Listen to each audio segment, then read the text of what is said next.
So the Lakers are in big trouble. They pushed all their chips in against Minnesota. For the first time in NBA playoff history, a team played only 5 players in an entire half. They never subbed. They called it the death lineup, and eventually it was for them. Meanwhile, Minnesota, a deeper, bigger roster with far more dexterity, far more options. The Lakers, J.J. Redick basically told you, our roster has limitations. There's an old saying in the NBA in the playoffs that you play 8 guys, but you trust 7. J.J. Redick played 5 guys and trusted 4, and they almost pulled it off. But did you notice that LeBron looked tired by the end? He didn't score in the fourth quarter. And Luka looked tired at the end. Never been in the world's best shape. And here was Ant Edwards.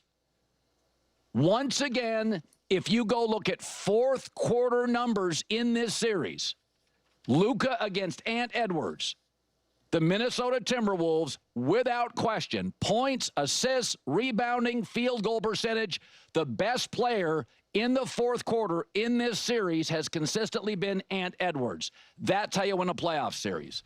An quickly maturing, quickly defining basketball player. So the T-Wolves are deeper. Ant Edwards is the best player. But I think more than anything, remember when the Lakers made that trade, the Luka thing, and Mark Williams, a center, remember that whole deal? Mark Williams, they were going to get a Mark Williams, the center who'd been injured, but he was a definitive NBA big wide body, shot blocker, and then it got canceled because team doctors wouldn't give it a pass in L.A. Well, J.J. Redick was telling you, yeah, I wasn't part of that decision because he won't play Jackson Hayes. And you're not beating Minnesota without some bigs. I mean, Julius Randle, who's never been good in the playoffs, is having a tremendous series on three-pointers. And so, why? Randle's a big. He's getting good looks. And so, J.J. Redick's telling you, this roster needs tweaking. I'm playing 5. I may trust 4. And here was J.J. after. We certainly played well enough to win, and we gave the effort to win. And, not a planned thing to play 5 guys an entire second half. We asked them at the beginning of the fourth quarter, told them we had 2 extra timeouts. If you need a sub, let us know. Those guys gave a lot. I think once you've kind of made that decision, and they all are in, you just got to trust them. Yeah. Edwards. Listen, I want to keep it on the Lakers and not go off on the Timberwolves here. Listen, they lost because of LeBron James. Not because he's not the best, but because he needed to be the best. And it's about the Lakers team. It's a compliment to LeBron, not, a diss to LeBron. LeBron needs to be great for the Lakers to win. And he wasn't great down the stretch. That's just the reality. If the Lakers are going to win a championship, it is still going to be on the back of LeBron James. Even on a night when Luka puts up 38 points. Because it's going to be all the high IQ plays. Did you see some of those hustle plays? Because it's not even fair just to point out that LeBron, had 0 points in the fourth. I mean, it's fair, but he had some huge moments, huge blocks, huge key moments in that game in the fourth that really, really mattered. That was going to put them in a position to win the game. They were going to win, and you were going to be like, oh my God, that was LeBron's greatness. Even though he wasn't obviously having a 15-point quarter or something. But then it went wrong. The turnover on the inbound play, that was on LeBron. The foul on Ant, that was on LeBron. And he tried to say, it was the hand on the ball. We saw the replay. Ant is wearing a wristband, and you can see that he clearly hits his wrist. And it was a play that LeBron knows he did not need to do. Ant was going nowhere and trapped. And LeBron had position and just needed to hover over him, and there was nowhere to go for Ant. And he swiped down. You never have to swipe down in that situation. LeBron was tired. LeBron was fatigued. Those were mental errors. LeBron made 2 key mental errors. And then at the end of the game, and I know this has always been kind of notorious with LeBron, Luka or LeBron need to take that shot, not Austin Reeves. They are those guys. not Austin Reeves. I understand Austin Reeves has been playing great and he can hit big shots and he's done so. Doesn't matter. It doesn't matter. In that moment, it's LeBron or Luka. It's LeBron or Luka. That's the way this game needs to be played.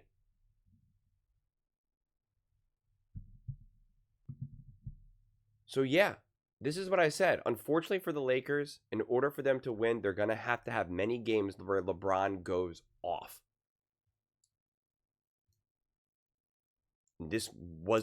He was unable to do that because he did that in their last loss on, Friday, I believe.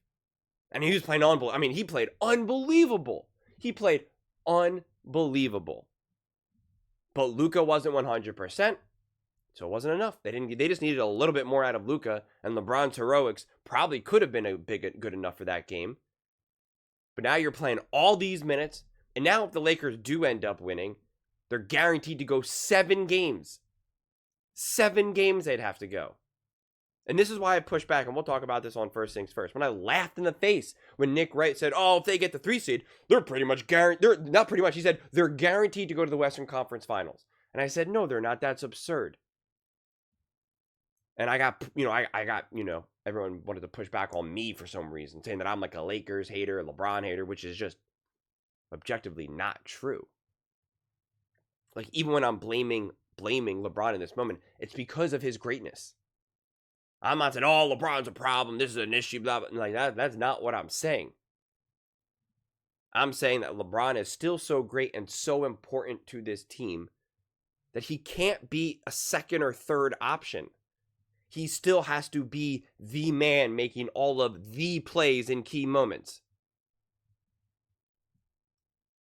I mean, we saw Luka lollygag in many moments, making key mistakes that they pointed out in the broadcast.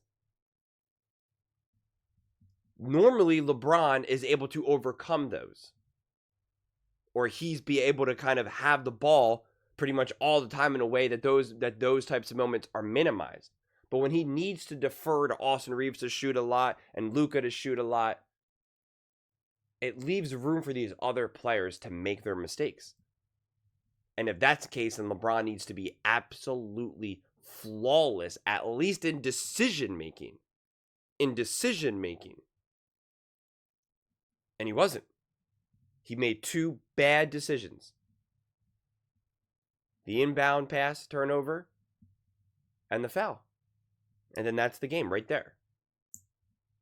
That's the game. It's a tough one because, I mean, like, again, the game 3 where where LeBron was on a heater, making just huge shots. I mean, he literally shooting like he was Steph Curry back there. You're just like, this is greatness, man. Like, I'm watching that game and I'm like, it is going to be a bummer when this man retires because this is awesome. This is awesome. But you can't just blame like, Luka wasn't healthy and he was sick. The Warriors beat a better Houston Rockets team with no Jimmy Butler.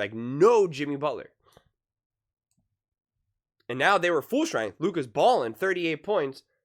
Not good enough because the execution wasn't good enough. It's never just about the points. Because just like LeBron's 27 points, he's played great. He played greater than Luka. And yet Luka had 11 more points. But it was those mistakes at the end. It was like, if he just didn't do that, I mean, the game probably, there's a great chance the game changes. Great chance. And that is what happens when you're playing all these minutes. Mental fatigue. It's not just huffing and puffing and looking exhausted. Like, it's mental fatigue. It's tiring. And LeBron knew it. LeBron's not dumb. One of the smartest to ever do it. And Luka can put up the points. He can get some rebounds, can make assists. But he doesn't do any of the other little things. And there's not enough guys on this team that do those little things. And then when the Minnesota Timberwolves are going to hit their shots and their key plays, their key moments, Naz Reid, DiVincenzo, and you have Ant going off, that's how you pull off this narrow win. that's how you come away with it, I don't think the score ended up being I think it ended up being like an 11-point win or whatever, but that game was like back and forth, so narrow. Game 3, the first game of Minnesota. And that's the difference. Now, I still think that the Lakers can win this series. It's obviously brutal, but I mean, like, it's not hard to imagine that the Lakers come out big, win in LA, pressure back on Minnesota. You now win one of these tough 50-50 games, because that's really how the last 2 games were. The last 2 games were 50-50 games. It was really kind of like ball rims out, get a foul here, don't get a foul there, game goes a different direction. So the Lakers win in LA, pull off a 50-50 win. Now you're back in LA, game 7. You know what I mean? Like, that's how fast this can happen.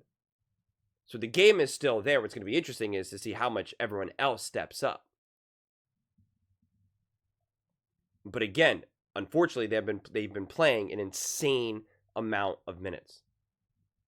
And I kept saying that in order for the Lakers to really go the distance this year, for LeBron to really go the distance and win another ring, it's like this series needs to go like 5 games.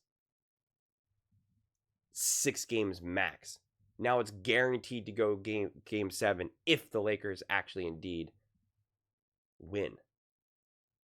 And then now you have a whole nother 7-game series against what should be a significantly better team than the Timberwolves. That's where the problem lies for the Lakers. LeBron needs to just go off, in LA. Because I keep saying, too, there's a huge difference between Luka putting up 30 and LeBron putting up 30. Luka putting up 38 and LeBron putting up 38. It's just different. It really is. Look what happens when Luka gets going and when LeBron gets going. LeBron has a habit of raising everyone else up in that process. Luka has this feeling that he's doing it, and it's like to show everyone else, the fans, the crowd, the refs. It's like an angrier expression that feels less connected to the team.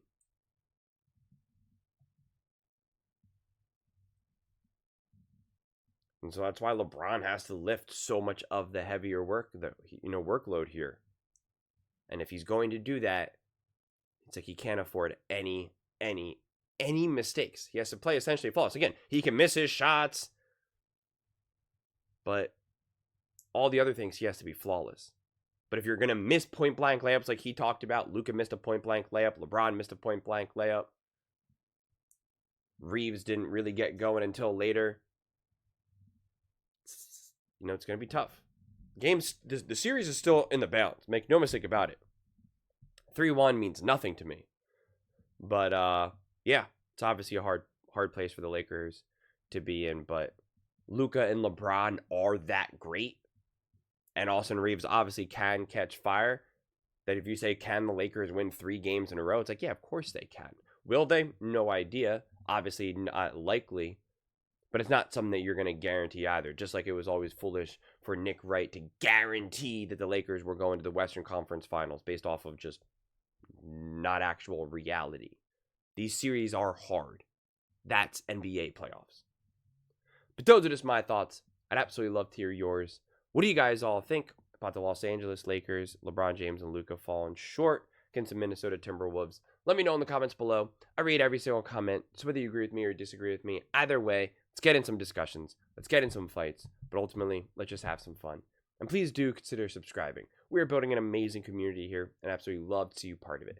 I want to build something that we all genuinely feel connected to.